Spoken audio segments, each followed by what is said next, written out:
언제 들어도 좋은 말. 이석원 이야기 산문집. 왜? 어느 이른 봄 아는 사람과 약속이 있었는데 나가기 직전에 취소 전화가 왔다. 급한 일이 생겼다는데 어쩌겠는가. 알았다고 하고는 원래대로 약속 장소인 광화문 교보문고로 갔다.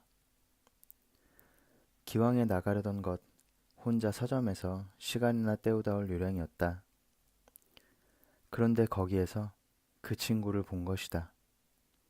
우리가 만나기로 했던 그 시간, 그 장소에서.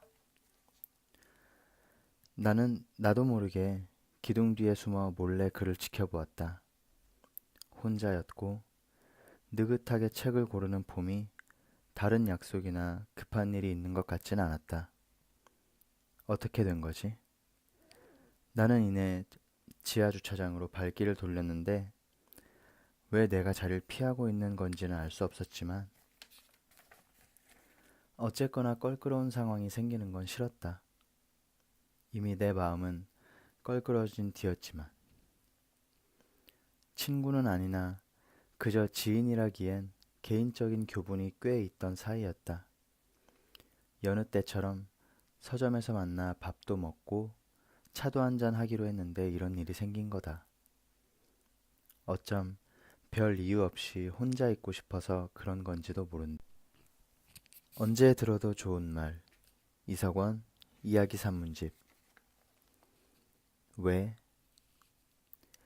어느 이른 봄 아는 사람과 약속이 있었는데 나가기 직전에 취소 전화가 왔다. 급한 일이 생겼다는데 어쩌겠는가. 알았다고 하고는 원래대로 약속 장소인 광화문 교보문고로 갔다. 기왕에 나가려던 것 혼자 서점에서 시간이나 때우다 올 요량이었다. 그런데 거기에서 그 친구를 본 것이다. 우리가 만나기로 했던 그 시간, 그 장소에서. 나는 나도 모르게 기둥 뒤에 숨어 몰래 그를 지켜보았다. 혼자였고 느긋하게 책을 고르는 봄이 다른 약속이나 급한 일이 있는 것 같진 않았다. 어떻게 된 거지? 나는 이내 지하 주차장으로 발길을 돌렸는데 왜 내가 자리를 피하고 있는 건지는 알 수 없었지만 어쨌거나 껄끄러운 상황이 생기는 건 싫었다. 이미 내 마음은 껄끄러진 뒤였지만 친구는 아니나 그저 지인이라기엔 개인적인 교분이 꽤 있던 사이였다. 여느 때처럼 서점에서 만나 밥도 먹고 차도 한잔 하기로 했는데 이런 일이 생긴 거다. 어쩜 별 이유 없이 혼자 있고 싶어서 그런 건지도 모른다. 나도 그럴 때가 있으니까. 하지만 아닐 수도 있지 않은가. 나로 말하자면 글을 쓰는 사람이고 이럴 때 그럴 수도 있지 뭐 하고 넘기는 성격의 소유자는 아니다. 특히나 지금처럼 지필에 들어간 상황에서는 마음이 더욱 얇아져 이런 사소한 자극에도 민감해지는 편이다. 이제 이렇게 속이 헝클어져 버렸으니 다시 원래대로 마음이 편해질 때까지 나는 이 머릿속, 내면의 전쟁을 멈추지 못할 것이다.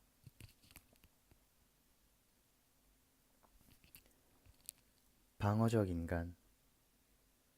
살다 보면 미묘하게 부닥치는 사람이 있다.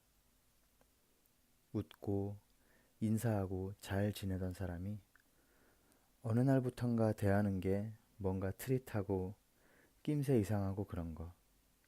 그래서 찝찝한 거. 그럴 때면 난 우선은 나의 오해는 아닌지 의심해 본 뒤 이상한 낌새가 확실하다 싶으면 내가 먼저 원인 제공을 한 건 없는지 이런 내 불편함이 타당한 것인지 따져본다. 제3자에게 물어보기까지 하면서 이 모든 신중하고도 조심스러운 절차들은 문제의 원인을 어떻게든 내 쪽에서 찾으려는 노력인데 그 이유는 이렇다. 그렇게까지 했는데도 나로선 도저히 이 상황의 원인을 알 수 없을 때 쓸 수밖에 없는 최후의 방법. 나한테 왜 그러는지 그 이유를 상대에게 직접 물어보는 껄끄러움을 피하기 위해서다. 그렇게 물었다가 자긴 아무렇지 않은데 왜 그러냐는 그 예상 가능한 최악의 대답을 듣지 않기 위해서. 그리하여 또다시 그 대답이 진심이 아닌지 파악하려는 길고 지난한 과정을 반복하지 않기 위해서. 나는 이처럼 방어적 인간, 줄곧 고민의 초점을 내가 무언가 잘못했을 가능성에 두고 있던 나는 심란한 마음으로 집으로 돌아오고 나서야 문제의 단서를 발견할 수 있었다. 거실 구석 한편에 처박힌 채로 늘 그 자리에 있었으나 결코 눈에 띄지 않았던 그 친구의 책을 발견한 것이다. 실은 그 친구도 작가다. 지난달에 신간이 나왔다며 칼럼집 한 권을 보내왔길래 평소처럼 읽지도 않고 갖은 칭찬을 늘어놓은 터였다. 예의가 아닌 줄은 알지만 예전에 밝혔듯이 난 책을 잘 읽지는 못하기 때문에 어쩔 수가 없는 노릇이었다. 아무튼 그 사실이 걸려 책을 집어드는데 엽서 한 장이 툭 떨어졌다. 이 친구는 책 한 권이 완성되면 여행을 다녀오는 버릇이 있어서 엽서에 일본말이 쓰여 있는 걸로 봐서는 이번에도 그 길에 사온 것 같았다. 그냥 책이나 한 권 주면 됐지. 남자끼리 엽서는 무슨. 그때 퍼뜩 스치는 게 있었다. 어쩜 이 친구는 일부러 엽서를 끼워 넣고서 그에 대해 내가 아무 얘기도 하지 않자 삐진 건지도 모른다. 엽서의 존재를 알아차리지 못했다는 건 자기 책을 읽지 않았다는 얘기가 될 테니까. 그래, 워낙 꽁한 친구라 충분히 성립 가능한 얘기다. 나는 내 추리가 맞음을 확신하며 한편으로는 이 상황을 어떻게 둘러댈까 궁리하면서 엽서의 내용을 살펴보는데 가만 보니 나한테 쓴 게 아니었다. 올리브? 올리브가 누구지? 엽서의 내용으로 짐작건대 올리브란 여자는 이 친구를 차버린 옛 연인이거나 대단한 짝사랑의 대상인 듯 싶었다. 그는 마치 이 작은 지면이 그녀에게 말을 건넬 수 있는 마지막 기회라도 되는 양 깨알 같은 글씨로 호소하고 있었다. 제발 자기를 받아달라고. 그러니 이 엽서는 나에게 잘못 온 것이고 그렇게 남의 일기장을 훔쳐보는 기분으로 엽서를 마저 읽어 내려가던 중 그 친구에게서 전화가 왔다. 낮에 서점에서의 일은 모르는 척하고 전화를 받으니 미안하다는 말도 없이 웬 소개팅을 시켜주겠단다. 불과 얼마 전까지 본인이 외로워 죽겠다고 하소연을 하던 친구가. 죄송해서 그러죠. 그는 내 의문을 알아채기라도 한 듯 대꾸하더니 이내 여자 자랑을 하기 시작한다. 의사예요. 완전 예쁘고 형보다 나이도 어리고요. 하실 거죠? 듣다 보니 뭔가 좀 이상했다. 어쩐지 평소보다 들뜬 말투하며 이건 마치 내가 아니라 자기를 위해 해달라는 듯 조르고 있지 않은가. 그러거나 말거나 난 요즘 글을 쓰느라 소개팅 같은 걸 할 처지도 아니거니와 그렇게 잘난 여자라면 더욱 만날 상대가 아니어서 거듭 사양했지만 그가 마지막으로 던진 한마디 때문에 나도 모르게 그만 오케이를 하고 말았다. 그러지 마시고 내일 오후 2시에 성북동 수연산방에서 올리브란 여자 한번 만나보세요. 정말 괜찮아요. 그렇게 된 거다. 내가 그 여자를 만나게 된 사연은. 수연산방. 영화 같은 우연이 거듭되는 러브스토리를 믿는 편은 아니다.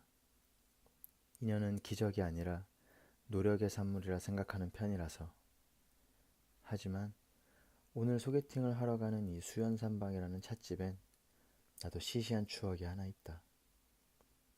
2006년 겨울 인사동에서 살롱드 언니네 이발관이라는 다소 캐주얼한 컨셉의 와인바를 하던 무렵이었다. 처음 해보는 장사에 지쳐 고민 끝에 핀란드로 날아갔는데 거의 열흘간을 한 동네에서 머무르며 같은 카페를 가고 같은 시장에서 장을 보고 같은 버스를 탔던 사람이 있었다. 풀이 가득한 안뜰로 들어서자 단면을 내보이듯 앞이 뻥 뚫린 한옥 건물에는 왼쪽에 큰 방과 가운데 마루, 오른쪽에 작은 방에 세 여자가 각각 흩어져 자리를 잡고 앉아 있었다. 나는 은근히 마음이 급해졌지만 방마다 돌아다니며 당신이 올리브냐 묻기가 뭐해 다시 그 친구에게 전화를 걸어야 했다. 정희예요. 김정희. 형님 도착하신 거죠? 이름은 알았으되 직접 물어봐야 하는 것은 마찬가지 상황. 나는 조심스럽게 세 명의 여자를 티 안 나게 힐끔거리며 오직 그놈의 젊고 예쁜 여의사라는 데이터 하나만 가지고 정말로 의사처럼 생긴 여자가 있는지를 살폈다. 의사처럼 생긴 사람이 따로 있을 리 없다는 걸 알면서도 나름의 기준을 가지고서 만약 그런 여자가 있다 한들 나 같은 놈을 마음에 들어할 리 없다고 생각하면서도 한편으론 솟아오르는 기대를 어쩌지 못하면서 헛거풀. 내가 찾는 그 사람은 어떤 식으로든 문을 통해 홀로 들어오는 남자를 의식했을 것이다. 내가 들어서는 순간 나 모르게 번개처럼 내 키와 내 몸의 비율과 내 행색 전체를 스캔하고는 곧 내린 결론으로 인해 나를 모른 척하고 있는지도 모른다. 내가 기다리는 사람이 아니구나 라는 판단 혹은 저 사람이면 어쩌지 하는 공포 내지 불안감 같은 것. 만약 내가 저 안에 앉아있고 여자가 들어오는 상황이라면 나는 반대의 경우에 시선을 주지 않을 것이다. 무슨 말인가 하면 나는 내 시선을 끌만한 여자는 절대로 쳐다보지 않는다. 이것은 나의 본능적인 행동으로 무관심을 가장해 관심을 끌어내려는 내 가장 전형적인 구애의 방식이다. 거의 안 생기는 편이긴 하지만 만에 하나 생길지도 모를 잠재적 상황에 늘 대비하고 있는 것이다. 그럼 어떤 여자를 안 쳐다보는데? 한 번은 내가 이런 이야기를 하니 듣고 있던 아는 분이 내게 물은 적이 있었다. 말해봐. 전지현? 한효주? 석원 씨도 이상형이 있을 거 아냐? 그는 이런저런 여배우들을 거론하며 이성에 관한 내 외모적 취향을 떠보려 했지만 나는 이런 질문을 받을 때마다 난감해진다.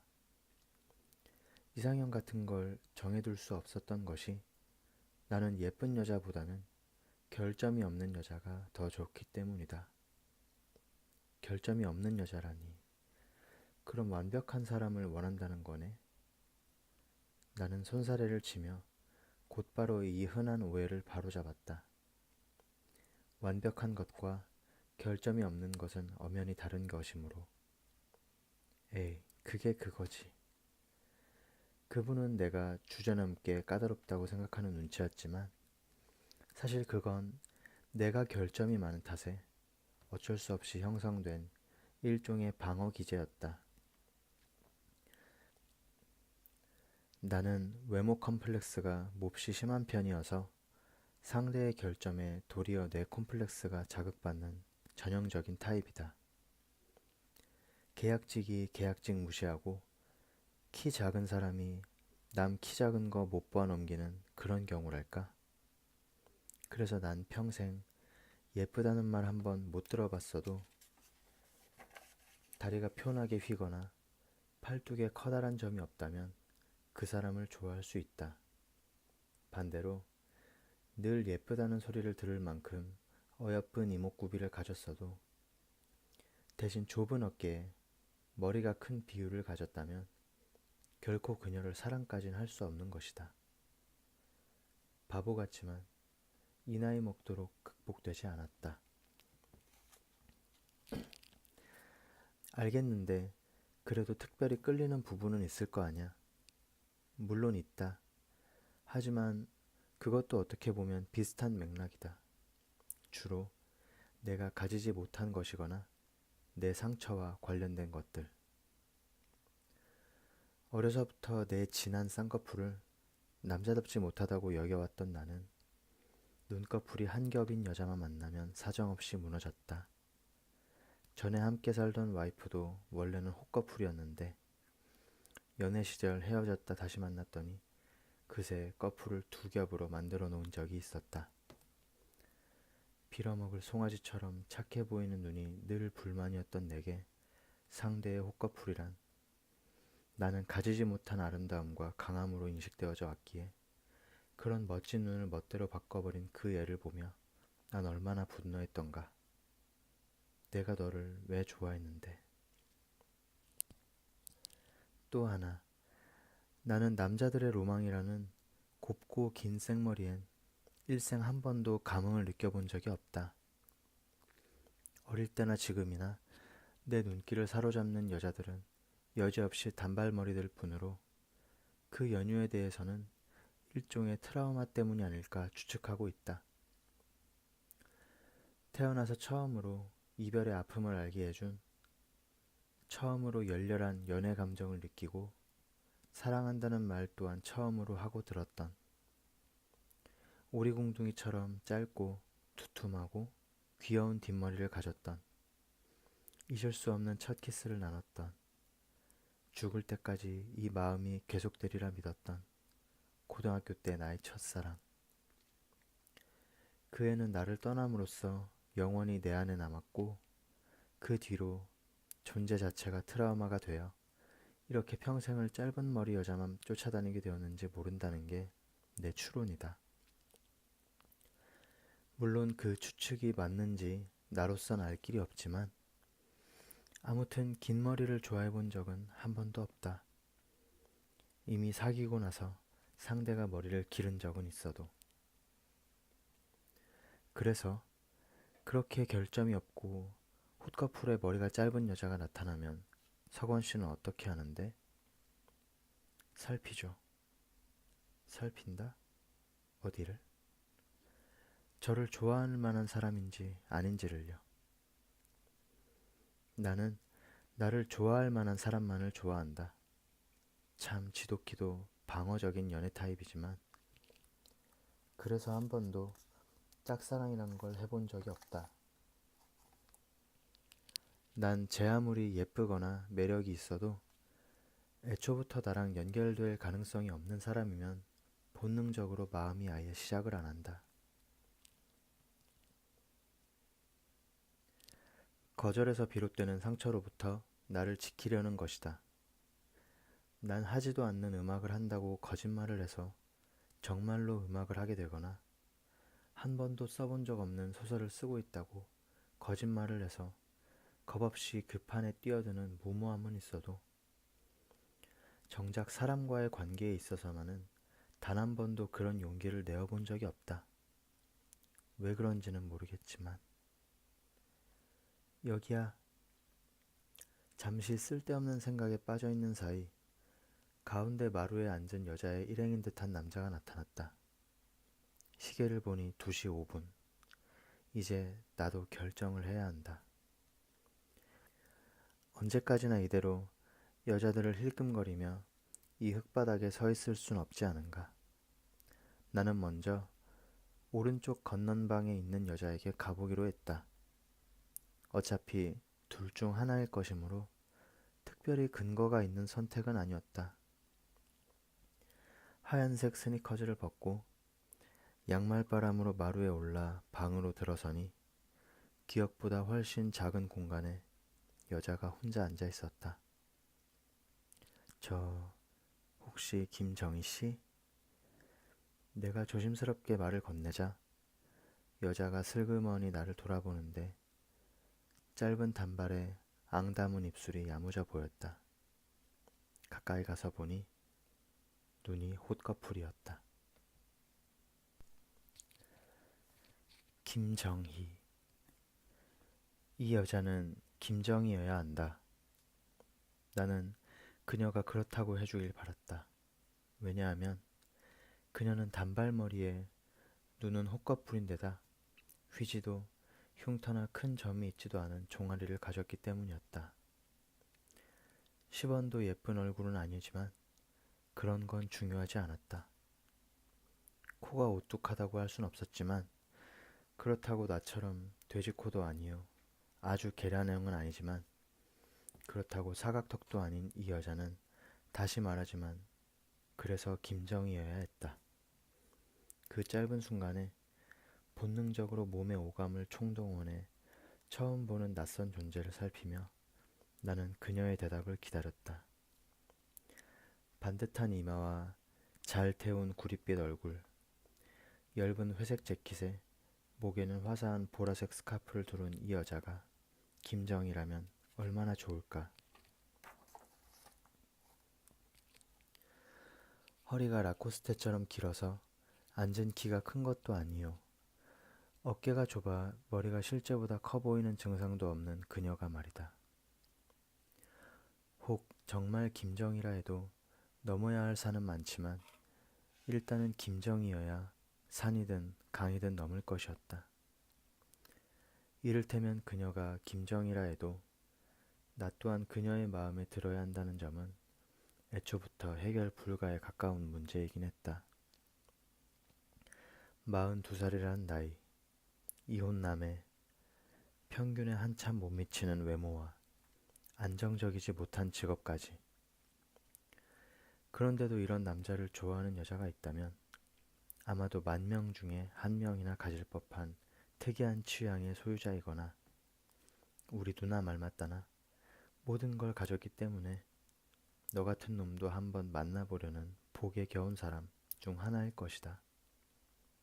하여 애초 소개팅 자체의 성사 가능성은 생각지도 않던 내가 어째서 이 여자가 김정희이기를 이토록 바라고 있는 건지는 모르겠지만 만약 이 여자가 정말로 김정희라면 솔직히 나는 결혼까지도 각오하고 있었다. 그 직접 경험해보기 전에는 결코 실체를 알 수 없는 행위를 형벌처럼 무서워하는 나이지만 내 모든 자유와 꿈과 방탕한 시간들을 이제는 접으라는 하느님의 뜻으로 알고 받아들일 마음이었다. 그래서 말하지만 이 여자는 무조건 김정희여야 했고 아니라면 지금 바로 개명을 해서라도 무조건 김정희여야 했다. 아닌데요. 나의 간절한 바람을 뒤로하고 그녀의 목 안으로부터 너무도 무심히 그리고 가차없이 내뱉어진 한마디. 나는 조용히 그 방을 빠져나왔다. 김정희 2번째. 그런데 이건 또 무슨 일일까? 서둘러 방을 빠져나와 남은 한 방에 있는 진짜 김정희를 향해 가려는 순간 장신의 등발이 하키 선수처럼 좋은 남자가 성큼 마루로 올라서더니 그 작은 방으로 휙 들어가 버리는 것이 아닌가. 뭐지? 애초부터 셋 다 김정희가 아니었던 것을 혼자 이 생쇼를 했단 말인가. 휴대폰을 열어 시간을 확인해 보니 2시 11분. 민망함을 애써 감추며 마루에 걸터 앉아 이 빌어먹을 소개팅을 주선한 친구에게 전화를 걸었다. 안 받는다. 2시 15분, 20분. 약속 시간 어기는 걸 그토록 싫어한다는 사람이 연락조차 없이 오지 않고 있는 이 상황은 무엇을 의미하는 걸까?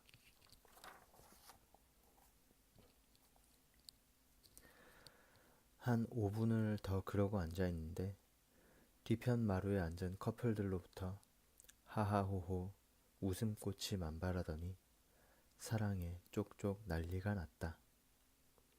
내가 장담하지만 너네 올해 벚꽃 피기 전에 헤어진다. 나는 죄 없는 연인들을 향해 악담을 퍼부으며 곰곰이 생각했다. 따지고 보면 원래 난 여기 소개팅을 하고 싶어서 온 게 아니다. 단지 어째서 그 친구가 엽서에 등장하는 여자를 내게 소개시켜 주려는 건지, 정말 그 둘이 동일 인물인지, 뭐 그런 것들이 궁금해서 나와봤을 뿐, 애초 내 주제에 젊고 예쁜 여의사와의 썸씽 따위 기대조차 한 적이 없었던 것이다. 나는 빠르게 작동하는 나의 성능 좋은 방어기제 탓에 곧 마음의 평정을 찾을 수 있었다. 벌써 30분이나 지났으니 여자의 굶주린 거지가 아니라면 이제는 일어나야 한다. 나는 이 빌어먹을 이벤트를 기획한 놈을 향해 욕을 한마디 해주고는 자리에서 일어났다. 에이 미친놈. 자기 책 안 읽었다고 이런 일까지 벌이다니. 그러곤 마당을 빠져나가 차에 오르려는데 하필 전화가 왔다. 그 자식이다. 다시 솟구치려는 화를 애써 누르며 일단 차분히 전화를 받는다. 지용씨, 어떻게 된 거야? 그 여자 안 나왔던데. 예? 그게 무슨 말이에요? 지금 30분째 기다리고 있다는데. 뭔 소리야? 내가 지금 다 확인하고 나왔대도 여기 김정이란 여자 없어. 나는 혹시 내가 다른 곳을 착각해 이리로 온 것이 아닌가 싶어 확인해 봤지만 장소는 수연산 방이 틀림없었다. 그런데 이 친구 여전히 내게 다시 한 번만 확인을 해보라고 졸라댄다. 분명 거기 김정희가 앉아있다면서. 이거 참. 생각해보면 내가 직접 확인한 여자는 한 명뿐이다. 하지만 다른 여자들은 모두 일행이 있지 않은가? 그것도 시커먼 남자놈들로. 나는 됐다고. 이미 30분이나 늦었으니 좋게 보이긴 틀렸다며 그만 가보겠다고 했지만 그 친구가 하도 통사정을 해 하는 수 없이 다시 차에서 내려 안으로 들어갔다. 도대체 뭘 어쩌라는 건지. 나는 터덜터덜 짜증 섞인 걸음으로 마루에 올라 남은 한 방으로 들어갔다. 하필 오늘 아침 볼에 갑자기 솟아오른 왕뾰루지를 손으로 연신 만지작거리면서